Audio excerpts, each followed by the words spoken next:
Caso partido ha quedado muito chiquito a noite para o candidato persona que está acudindo a noite para a informação arriba BTV. Candidato de persona de comércio, persona não consumidor, cidadão, negócio chiquito, contratista, persona que está hobby preocupado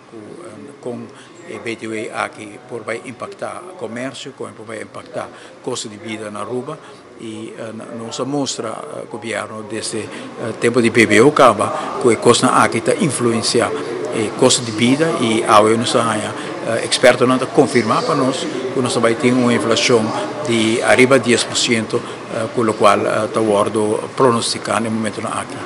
arriba e preposto que o governo tem para o BTV de 18% e de 6%. No mesmo momento, o cortamento de candidato de afschrijven também acompanhar com a introdução de BTW aqui,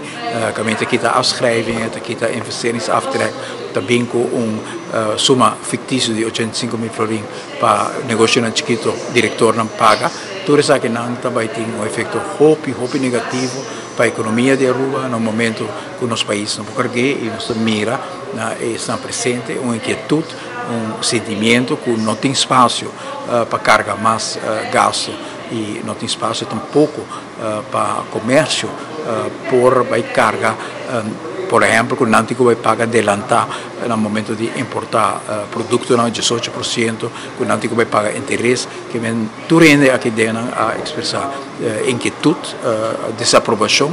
para a direção aqui e a noite logicamente o partido também está for de presente não pensamento não para mirar o seguinte passo não o partido tem costuma